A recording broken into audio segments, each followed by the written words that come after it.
बिस्मिल्लाहिर्रहमानिर्रहीम। अस्सलाम वालेकुम दोस्त। इस वीडियो में हम इंडियन नेवी के हवाले से बात करेंगे कि इंडियन नेवी के अंदर कौन सी ऐसी स्पेसिफिकेशंस है और इंडियन नेवी कितनी फॉरवर्ड लुकिंग और ब्रॉड बेस्ड स्ट्रेटजी बना रही है अपने लिए और अपनी सी बेस्ड इंटरेस्ट को प्रोटेक्ट करने के लिए। सो ये मोस्ट स्पेसिफिकली इंडियन नेवी के कमांड्स, इंडियन नेवी के पास कौन कौन सी शिप्स है और इंडियन नेवी के फ्यूचर प्लान, उसके काउंटर में पाकिस्तान के पास कौन से प्लान्स है और स्पेसिफिकली न्यूक्लियर डिटरेंट जिसे हम सेकंड स्ट्राइक कैपेबिलिटी कहते हैं, उसमें नेवी का बहुत बड़ा रोल होता है। वो इंडियन नेवी की कौन सी चीजें हैं जो उसे सेकंड स्ट्राइक कैपेबिलिटी देंगी और पाकिस्तान की कौन सी चीजें जो पाकिस्तान को सेकंड स्ट्राइक कैपेबिलिटी दे सकती हैं। ये सारा का सारा सिनेरियो डिस्कस करते हैं। सबसे पहले आते हैं जी इंडियन नेवी किस तरह की डिजाइन पे बनी हुई है क्या नहीं है, वो सारी की सारी चीजें देखते हैं। सबसे पहले इंडियन नेवी के पास 3 कमांड्स हैं। एक समझ ले आप बंगाल की तरफ, दूसरा हो गया जो उनकी नोक निकली हुई है श्रीलंका वो, और तीसरी हो गई उनकी पाकिस्तान के तरफ वाली कमांड। एक यूं समझ ले ईस्टर्न, दूसरी वेस्टर्न, तीसरी सेंट्रल या साउथ कमांड कहते हैं उसे। ठीक है, अब आते हैं इन सारे के सारे के पास कौन कौन सी शिप्स है, क्या क्या अलोकेट की हुई है। तो यूं समझ लीजिए उनके पास जितनी भी शिप्स है वो सारी की सारी पाकिस्तान की तरफ ही उन्होंने अलाउड की हुई है। इस पूरे की पूरी वीडियो में मैंने एक तस्वीर भी डाल दी है जिसमें मैंने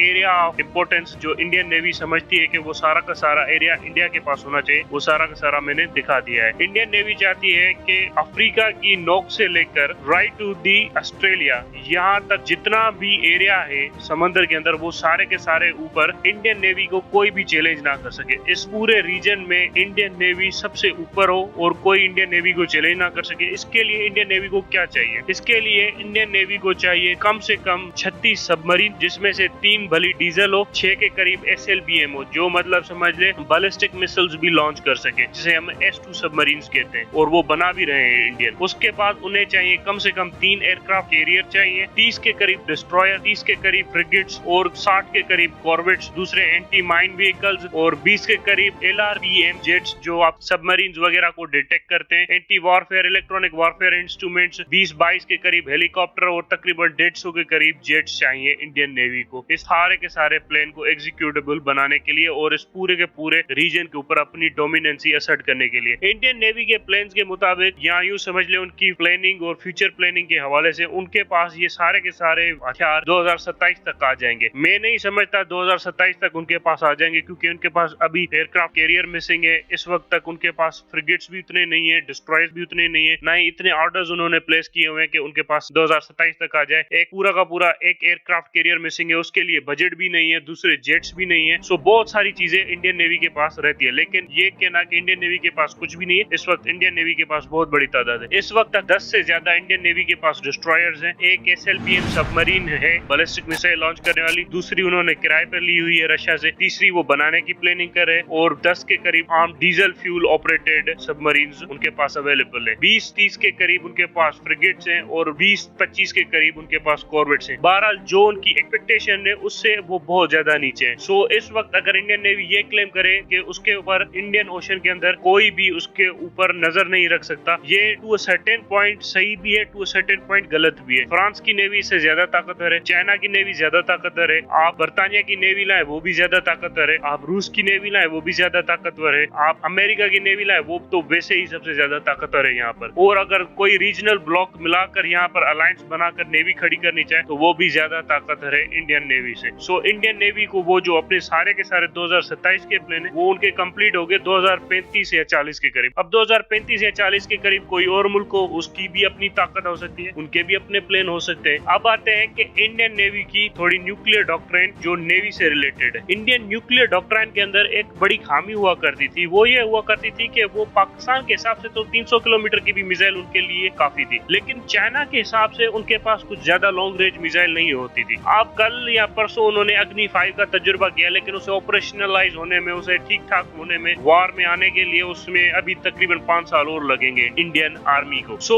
उन्होंने सोचा कि हमारे पास कोई ऐसी सबमरीन हो जिसके थ्रू हम अपने बैलिस्टिक मिसाइल लॉन्च कर सके। चाइना के पास लो नॉइज वाली सबमरीन हो जो रेडार या सोनार पर डिटेक्ट ना हो सके, और उसके बाद वो बड़ी आसानी से चाइनीज वाटर में जाकर वहां पर चाइना के पूरे मेन हब्स के ऊपर अच्छा खासा डैमेज कर सके। मतलब ऐसी सबमरीन चाहिए जो कम से कम 20 से 30 वॉरहेड्स डिप्लॉय कर सके। अब ये सारी की सारी सबमरीन उन्होंने कैलवारी क्लास की अपने रशियंस के साथ मिलकर बनाई। रशियंस ने S2 सबमरीन दी, वो बहुत ज्यादा एडवांस थी और उसके कम्युनिकेशन सिस्टम्स भी बहुत अच्छे थे। अब इंडियन नेवी को ऐसी 6 सबमरीन्स चाहिए, लेकिन फिलहाल उसके पास एक है, दूसरी बना रहे हैं और तीसरी किराए पर है। बाकी ज्यादा सबमरीन को बनाने के में बहुत ज्यादा वक्त लग जाएगा। बहरहाल एक सबमरीन भी काफी ज्यादा लीथल हो सकती है अगर कन्वेंशनल वॉर से आप न्यूक्लियर वॉर की तरफ जाते हो तो। ये सारे के सारे जो डिजाइन हैं ये इंडियन नेवी ने बनाए हुए 2027 के लिए, लेकिन ये कंप्लीट होंगे 2035 में। अब आते हैं कि चाइनीज के कौन से डिजाइन है। चाइनीज की नेवी इतनी बड़ी है कि इस वक्त कहा जाए तो अमेरिकन नेवी के बराबर आ चुकी है और 2030 में अमेरिकन नेवी से भी आगे चली जाएगी, क्योंकि चाइनीज प्रोडक्शन बहुत ही जबरदस्त है। बहुत मैसिव स्केल पर चाइनीज प्रोड्यूस कर सकते हैं अपनी फ्रिगेट्स, डिस्ट्रॉयर और कॉर्वेट्स। अब तो चाइनीज ने एक अच्छा खासा कैरियर बना दिया जो अमेरिकन नेमेसिस क्लास का कैरियर है। सो ये भी अब इंडियंस को देखना पड़ेगा और पाकिस्तान को भी चाहिए कि वो उस कैरियर की तरफ थोड़ा मूव करे। अब आते हैं कि चाइनीज नेवी से तो इंडियन नेवी क्या खाक लड़ेगी। आते हैं पाकिस्तान की तरफ। पाकिस्तान की स्पेसिफिक न्यूक्लियर डॉक्ट्रिन 2010 में डिफाइन की थी नेशनल कमांड अथॉरिटी के सेक्रेटरी ने, जो एक लेफ्टिनेंट जनरल थे। उन्होंने एक स्पीच में बताया था कि देयर आर 4 कंडीशंस जब पाकिस्तान न्यूक्लियर वॉर स्टार्ट कर सकता है। उन 4 कंडीशंस में जो सबसे पहली कंडीशन आती है वो ये थी कि इंडिया पाकिस्तान के किसी बड़े इलाके के ऊपर कब्जा कर ले। यूं समझ ले सिंध का आधा इलाका कैप्चर कर लिया, पंजाब का आधा इलाका कैप्चर कर दिया, तब पाकिस्तान न्यूक्लियर वॉर की तरफ जाएगा। दूसरा ऑप्शन था इंडिया पाकिस्तानी एयरफोर्स का बड़ा हिस्सा मार दे या पाकिस्तानी आर्मी का सबसे बड़ा हिस्सा खत्म कर दे, तब पाकिस्तान न्यूक्लियर वॉर की तरफ जा सकता है। तीसरा ऐसा पाकिस्तानी स्टेट के अंदर पॉलिटिकल इंस्टेबिलिटी इतनी बढ़ जाए कि पाकिस्तान कोलैप्स करने के ऊपर आ जाए, तब पाकिस्तान इंडिया के ऊपर न्यूक्लियर स्ट्राइक कर देगा। चौथा इकोनॉमिक स्ट्रेंगुलेशन, पाकिस्तान की इकोनॉमी इतनी कमजोर हो जाए कि पाकिस्तान इंडिया के सामने झुकने पर मजबूर हो जाए, तब जाकर पाकिस्तान इंडिया के ऊपर न्यूक्लियर स्ट्राइक कर देगा। अब इसके ऊपर जो पॉलिसी के ऊपर क्रिटिसिज्म है वो ये था कि मतलब कुछ भी हो पाकिस्तान के साथ, पाकिस्तान इंडिया को मार दे। सो ये इंडियन थिंक टैंक्स वगैरह वाले सारे के सारे यही कहते रहते थे कि पाकिस्तान के साथ अगर कुछ भी हो जाए तो पाकिस्तान इंडिया को मार देगा और इंडिया के ऊपर न्यूक्लियर स्ट्राइक कर देगा। टू अ सर्टेन डिग्री ये पॉलिसी थोड़ी बहुत फ्लॉड थी। इसमें 2 बड़ी मेजर कमियां थी। एक कमी ये थी कि अगर इंडिया पाकिस्तान की एयरफोर्स और आर्मी को तबाह करता है तो पाकिस्तान ये कहेगा कि अब हम जंग हारने वाले हैं, सो इसीलिए हम न्यूक्लियर स्ट्राइक की तरफ जा रहे हैं। लेकिन अगर इंडिया पाकिस्तानी नेवी को तबाह कर देता है तो ये इस पॉलिसी में था ही नहीं, ये इस पॉलिसी में मिसिंग था, इसीलिए इस पॉलिसी को रीडिजाइन किया गया। दूसरा क्रिटिसिज्म जो इंडियंस की तरफ से आया था कि चलो आपकी नेवी और लैंड फोर्सेस वाली बात तो समझ में आती है और आपकी एरिया की बारे में भी बात समझ में आती है कि जब आपका एरिया चला जाए और नेवी वगैरह डिस्ट्रॉय हो जाए तब तो आपके पास एक रीजन भी है न्यूक्लियर वॉर लॉन्च करने का। लेकिन ये इकोनॉमिक स्ट्रेंगुलेशन और पॉलिटिकल डिस्टेबलाइजेशन का क्या मकसद है? सो इंडियन आर्मी ने इसे निकाल कर बाहर फेंक दिया और हुआ भी यही कि पाकिस्तान की इकोनॉमिक स्ट्रेंगुलेशन आज भी इंडिया कर रहा है, फिर भी पाकिस्तान न्यूक्लियर वॉर की तरफ नहीं जा रहा है। पॉलिटिकल डिस्टेबलाइजेशन कर रहा है, तब भी पाकिस्तान न्यूक्लियर वॉर की तरफ नहीं जा रहा। सो इसी बात को लेकर पाकिस्तान नेवी में एक थिंकिंग जनरेट हुई कि ये पाकिस्तान की न्यूक्लियर डॉक्ट्रिन के अंदर तो पाकिस्तान नेवी का कोई रोल ही नहीं है। सो उसके बाद पाकिस्तान नेवी के एडमिरल्स ने बहुत अच्छे खासे रिसर्च पेपर पब्लिश किए और उन्होंने पाकिस्तान नेवी और पाकिस्तान की नेशनल कमांड अथॉरिटी जो आपके न्यूक्लियर वेपन से डील करती है उनको समझाया कि नेवी की इंपॉर्टेंस क्या है। उसके बाद जाकर पाकिस्तान नेवी के पास कुछ ऐसे हथियार दिलाए गए जिसे हम अगस्टा क्लास सबमरीन्स कहते हैं और उनके थ्रू बाबर क्रूज मिसाइल को ऑपरेशनलाइज किया गया जिसमें न्यूक्लियर वॉर हेड्स रखे जा सकते हैं। और इसीलिए आपके DGISPR ने 27 फरवरी को जो धमकियां लगाई थी इंडिया को, उनमें कहा था कि हमारे पास सेकंड स्ट्राइक कैपेबिलिटी है, क्योंकि पाकिस्तान के पास 3 ऐसी सबमरीन्स थी जो न्यूक्लियर वॉर हेड डिलीवर कर सकती है